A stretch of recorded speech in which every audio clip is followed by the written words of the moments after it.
요즘 소상공인 자영업자 정책을 보면 현실과 동떨어진 것이 참 많습니다. 왜 그럴까요? 오늘 중기부에서 나온 공문을 보면 그 이유를 알 수 있습니다. 그럼에도 불구하고 정부가 발표한 지원금 꼼꼼히 챙겨야 되겠죠.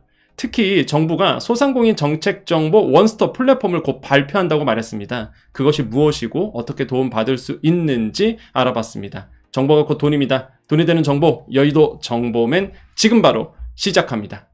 자, 공문 보겠습니다. 중기부 공문이고요. 오늘 나왔습니다. 7월 12일 나왔는데요. 참고로 제가 영상을 지금 여러 번 다시 찍습니다. 너무 제가 발언을 세게 해서 막 하다 보니까 또 흥분했어요. 그래서 너무 세게 발언해서 다시 여러 번 찍고 있습니다, 지금. 그래서 이 영상이 너무 이렇게 조금 다운돼서 다시 하고 있다라는 거 말씀을 드려요. 아마 여러분도 똑같은 마음일 것 같아요. 오늘 공문 보면. 어떤 거냐면요. 중기부가요. 6개월간 소상공인 목소리를 청취했다고 합니다.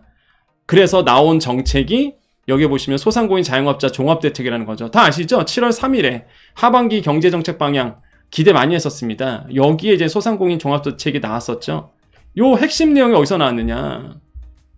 6개월간 소상공인 목소리에 귀담아서 중기부가 내놓은 답이라는 거죠. 근데 굉장히 현실과 좀 멀어진 내용도 굉장히 많았거든요. 앞서 5번에 걸쳐서 소상공인 정책 회의를 거쳐서 50건 이상의 애로 건의사항을 청취했다고 합니다. 오늘 6차 회의를 맞았던 거거든요. 그러니까 그동안 정치했던 거를 여러분이 많이 알고 있는 소상공인 종합대책이 나온 거예요. 그럼 무슨 내용이 나왔냐, 건의사항에. 뭐 숙박업계 외국 인력 유입 확대 요청해서 외국인 고용 허가제 범위 확대했다. 소상공인 대상 수출 지원 확대 필요해서 식품 등 소상공인 유망 소비재 수출 지원 확대했다. 소상공인 출산 부담 완화를 위해서 노란우산 공제, 무이자 대출, 공제 부분 납부 후에 사유에 출산 추가했다. 오늘의 상품권 가맹점 업종 제한 완화를 위해서 스포츠학원, 동물병원 등 가맹업종 추가했다. 이건 9월부터 들어가네요. 자, 요거는 좀 와닿습니다. 그죠? 가맹업종 제한 완화했다는 부분은 와닿지만 나머지는 글쎄요, 이게 지금 현재 소상공인 자영업자 너무 어려워하는 소상공인분들에게 수출 와닿나요? 이거 와닿나요, 여러분? 출산 부담, 뭐 이거는 정말 출산을 앞두고 계신 분들한테는 되겠지만 납부 이후의 사유잖아요. 뭐 돈을 주는 게 아니라 납부 이후의 사유에 출산이 추가된 거잖아요. 이거 피부에 와닿지 않아요. 도대체 무슨 얘기가 나왔을까? 왜 1차와 5차 이 회의 때 도대체 어떤 내용이 나왔길래 이 종합대책에 전혀 소상공인 자영업자 분들의 목소리가 담기지 않았을까? 그것도 너무 어렵고 막 꼬아놨잖아요. 막 직접적인 대책도 아니고 소상공인 자영업자는 지금 숨 넘어가게 생겼는데 너무 여유롭다는 거죠. 그렇다고 뭐 무조건 잘못됐다 그런 얘기는 아닙니다. 예. 그래서 제가 되게 의아했었단 말이에요. 저는 솔직히 되게 의아했었거든요. 아니 그렇게 많은 회의를 거쳤을 텐데 왜 저거밖에 안 났을까라는 생각했었는데 그 답을 오늘 제가 공문 보면서 알았어요. 아이고 그랬구나. 볼까요? 오늘 6차 회의가 열렸습니다. 뭐 엄청난 분들 다 모였어요. 장관, 소상공인 협단체, 개별 소상공인, 업계, 학계, 민간기업 다 모였네요. 전문가 다 모였어. 유관기관 40명 다 모였어요. 이렇게 6차까지 해왔다는 거죠. 자유토론 했다고 합니다. 아니 자유토론 했으면 토론까지 했으면 정말 소상공인분들이 자기 현실을 얘기했을 거고 전문가들도 얘기했을 텐데 아니 왜 자꾸 정책이 피부에 와닿지 않지? 라고 봤는데 보세요. 세부 일정 보겠습니다. 경영부담 완화 토론회 20분, 성장 촉진 지원 토론회 20분, 재기 지원 토론회 20분. 뭐죠 이거? 아 이거 저는 이걸 어떻게 저는 솔직히 공문 보면서 이게 뭐지? 토론회인데 토론회면 토론을 해야 되잖아요. 근데 20분이라는 시간이 과연 토론할 시간이 됐을까? 그냥 누가 발표하고 박수치고 거수기 역할? 이런 걸까요? 이 수많은 사람들이 모였는데 한마디씩만 해도 하나의 세션에 20분이면 한마디만 해도 뭐 60분은 될 것 같은데 그것도 토론회면 더 길어졌을 텐데 20분 회의하고 끝. 성장 촉진 20분 하고 끝. 재기 지원하고 20분 하고 끝. 이게 과연 그럼 현실적인 소상공인 목소리를 담았을까? 지금 숨 넘어가는 그 숨소리가 이 회의장에, 이 토론회에 담겼을까라는 굉장한 회의감이 들었습니다. 여러분은 어떻게 생각하시나요? 그냥 관행대로 공무원들이 하는 관행대로 또 흘러가지 않았을까요? 제가 말씀드린 거는 정책의 올바른 방향으로 가기 위해서 우리는 눈을 부릅뜨고 있어야 됩니다. 잘못된다는 거는 잘못됐다고 얘기를 해줘야 돼요. 말은 안 하면 그게 정말로 잘 되는 건지 안단 말이에요. 그게 정말로 애국입니다, 여러분. 나라가 잘 되자고 하는 거잖아요. 소상공인 잘 되자고 하는 거잖아요. 자영업자 잘 되고 하는 거잖아요. 이거는 좀 아닌 것 같습니다, 제가 봤을 때는. 네. 이렇게 1차와 5차, 6차까지 왔다는 것, 그래서 알겠어요. 그래서 소상공인 종합대책에 숨 넘어가는 소리가 전혀 반영이 안 됐구나 라는 거를 알게 됐습니다. 상승률이 둔화되고 있는, 물가 지표가 둔화되고 있는 것도 보여요. 그래서 확실히 지금 오늘에 나왔던 소비자 물가 지표라든지 그동안 나왔던 PCE 지수, PPI 지수를 본다 그러면 확실히 물가가 둔화되고 있다는 거는 확실히 이제 지표상에서 확인이 됐다. 이런 거는 이제 시사한 바가 굉장히 크다고 말씀드립니다. 네. 자, 그렇다면 미국의 금리 인하 시점은 언제가 가장 유력할까요? 9월이죠. 9월이요. 네. 지금 뭐 상황은 거의 9월이 확실시되고 있습니다. 지금 상황을 봤던 것이 과연 그 이번에 소비자 물가 지수가 어떻게 나올까라고 했는데 확실히 이제 둔화된 게 확인했단 말이에요. 오늘 이제 YTN 아침 뉴스였습니다. 그래서 지난 밤에 미국에서 이제 소비자 물가 지표를 발표를 했죠. 그 의미와 금리 인하에 대한 시그널 이런 것에 대해서 종합적으로 좀 말씀을 드렸는데요. 제가 이 회의에 참석을 못할 자격은 아닌 거죠. 그런가요? 이 회의에 참석하지 못할 조건 자격이 안 되는 건가? 아니면은 정말 정부 정책에 박수만 쳐주는 그런 사람이 필요했던 걸까? 저를 부르십시오. 제가 소상공인의 숨 넘어가는 소리를 그대로 전달해 드릴게요. 글쎄요, 제가 조건이 안 되나 봅니다. 자격이 안 되나 봐. 자격이 안 돼서 아니면은 내가 너무 쓴소리 할 것 같아서 그런가? 아, 참 그렇습니다. 마음이 그래요. 그래서 제가 영상을 여러 번 찍은 겁니다. 너무 막 세게 얘기하는 거야, 제가. 너무 흥분해서 지금 되게 제가 굉장히 지금 절제하면서 말씀드리는 거예요. 진짜 영상 정말 많이 찍었습니다. 이거 하나 때문에 너무 제가 막 세게 얘기하니까 아무튼 그렇습니다. 20분 과연 어떤 얘기가 나왔을까 안타깝다라고 말씀드리겠고요. 그래서 이제 한편으로는 그런 생각 듭니다. 일단은 어떤 생각 드냐면 지금 일단 종합대책은 발표했단 말이에요. 종합대책 발표했고 그 다음에 이제 정부가 이런 얘기를 해요.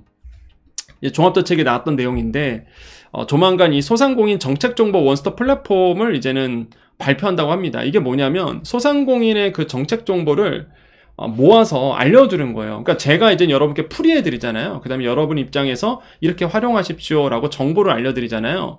그러면 이런 정보들을 이제는 한 곳에 모아놓겠다라는 거죠. 이해되시죠? 그래서 여러분이 봤을 때 그거를 어떤 정보가 있는지 그럼 그거를 가지고 제가 이제 풀이해드릴 수 있겠죠. 좀 더 디테일하게 여러분 소화시킬 수 있도록. 그러니까 이런 정보를 하나를 모으겠다는 거예요. 좋은 겁니다. 원스톱 플랫폼 좋은데 근데 사실 이게 있어요. 왔다 앱이라고. 전 중기부 장관이 만든 전 중기부 장관이 야심차게 발표했던 왔다 앱이라고 있거든요. 이거 런칭한 지 얼마 안 됐습니다. 똑같은 거라고 전 봐요. 그거 왔다 앱이랑 이름이 왔다예요. 왔다. 그거랑 이거랑 별반 차이가 없거든요. 개념은 같으니까 소상공인 정보를 하나 다 모아서 나오는 거거든요. 달라질 게 과연 있을까라는 생각이 들어서 이것도 예산 낭비 아니야? 이런 생각도 많이 들고 일단 나와봐야 알겠죠? 이 원스톱 플랫폼이랑 그 왔다 앱이랑 뭐가 차이가 있는지는 저는 눈을 두릅뜨고 볼 겁니다. 만약에 똑같은 거고 똑같은 내용이다 그러면 진짜 예산 낭비인 거고 아니면은 원스톱 플랫폼에 특별한 어떤 기능이 있고 정말 소상공인 보기에 편하게끔 돼 있다 그러면 가치가 있는 거고 어쨌든 간에 7월에 순차적으로 구축을 한대요. 그래서 저도 요거는 기대를 하고 있습니다. 그래서 제가 나오는 대로 여러분께 말씀드리겠고요. 내용은 그거예요. 소상공인들이 필요로 하는 정보와 정책 지원을 적시에 제공하고 추가적으로 올해 하반기 중 소상공인과 전통시장 종합 계획을 마련하겠다. 뭐 이런 내용이 나오고 있습니다. 그래서 왔다 앱하고 똑같거든요. 지금 내용은. 그래서 이거랑 뭐가 차이점이 있는지를 일단 보겠습니다. 제가. 진짜 예상 낭비인지 아닌지 우리는 모니터링 해야 돼요. 눈을 두릅뜨고 관리 감찰을 해야 되겠죠. 우리는 국민으로서. 안 그런가요? 또한 소상공인으로서. 그래서 이런 거를 또 정부가 준비를 하고 있다더라 라고 말씀을 드립니다. 자, 그래서 오늘은요 우리가 조금 왜 그동안 소상공인 정책이 그렇게 피부에 와닿지 않았는지 그 이유를 조금 살펴봤습니다. 그래서 되게 아쉬운 점도 있고요. 그 다음에 좀 그래도 정부가 열심히 하는 건 맞아요. 저는 그걸 느낍니다. 왜냐하면 6차 회의를 뭐 그게 어떤 의미가 있는지 모르겠지만 그래도 6차 회의를 가져면서 소상공인하고 컨택을 하려고 소상공인과 만나서 대화도 나눠보고 어떤 문제가 있는지를 나눠보고자 하는 그 시도 자체는 굉장히 신선하고 굉장히 잘하고 있다고 전 평가를 하거든요. 그거는 우리가 칭찬해 줘야 돼요. 왜냐하면 그렇지 않았단 말이에요. 그동안 소상공인과 이렇게 6번을 만날 정도로 의지를 가지고 소상공인과 대화하려고 했던 그런 분은 없었어요. 제 기억상. 그래서 이번에 새로 오신 중기부 장관님께서 의욕적으로 굉장히 하고 계시는데 이제 다만 우리가 정말로 과거 해왔듯이 그렇게 하지 마시고 지금 소상공인 자영업자는 과거와 다르잖아요. 지금 숨 넘어가 지금 다 그러십니다. IMF보다 더 힘들다. 코로나 때보다 더 힘들다. 금융위기 때보다 더 힘들다라고 얘기를 하세요. 정말 많은 분들이 얘기합니다. IMF도 버텼는데 나 지금은 못 버티겠다. 이런 얘기 많이 하시거든요.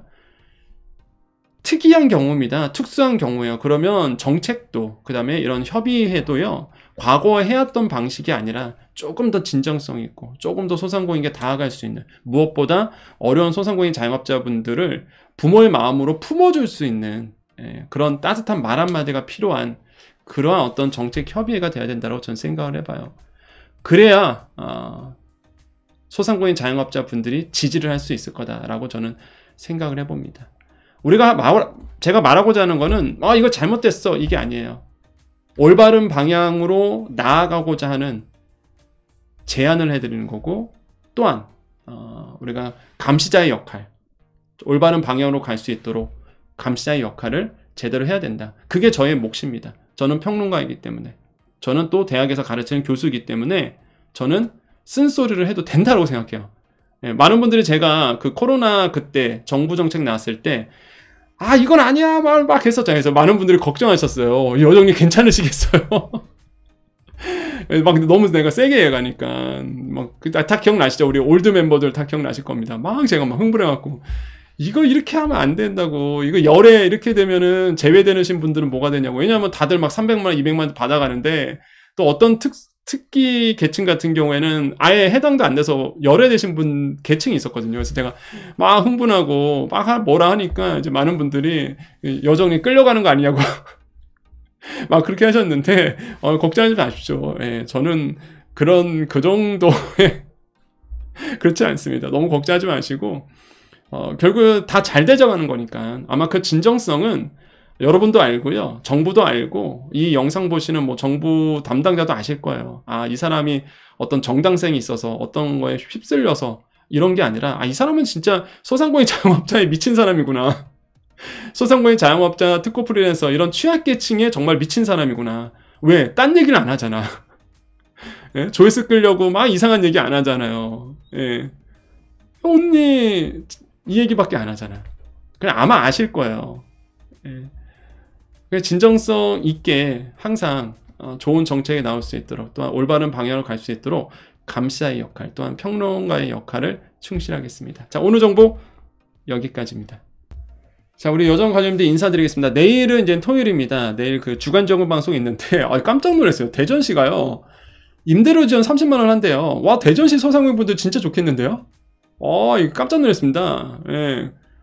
그런 정책들이 나와줘야죠.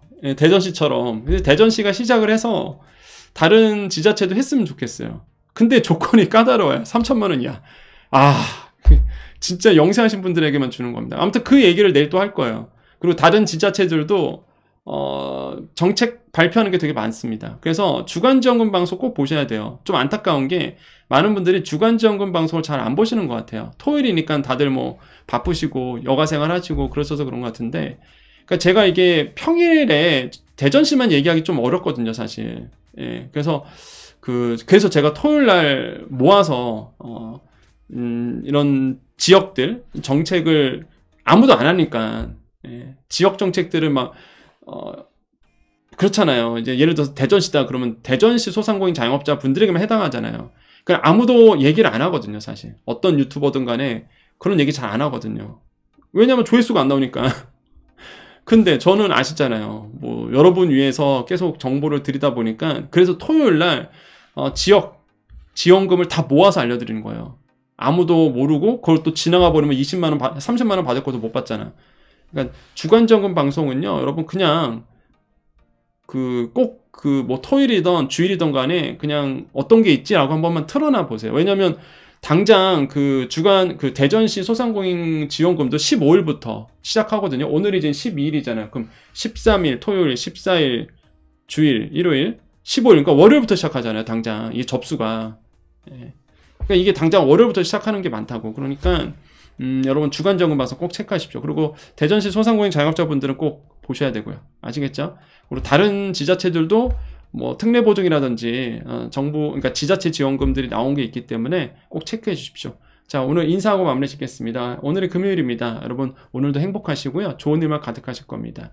여러분 다 좋은 일만 있을 거예요. 항상 우리 여기에 모이시는 우리 여정가족님들은 다 긍정적인 분들이시고 분명히 이 어려움을 같이 해결할 수 있는 분들이고 지금까지 잘 해오셨고 어떤 어려움이 있더라도 여러분은 잘 해결할 수 있는 능력이 여러분 앞에 있습니다.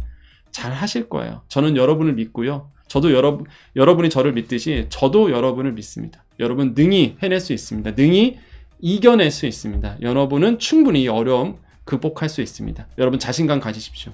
우리가 함께합니다. 오늘도 외쳐봅니다. 오늘도 내일도 우리에게 좋은 일이 일어납니다. 오늘도 내일도 우리에게 좋은 일이 일어납니다. 오늘도 내일도 우리에게 좋은 일이 일어납니다. 여기까지 여의도 정보맨 여정이었습니다. 감사합니다.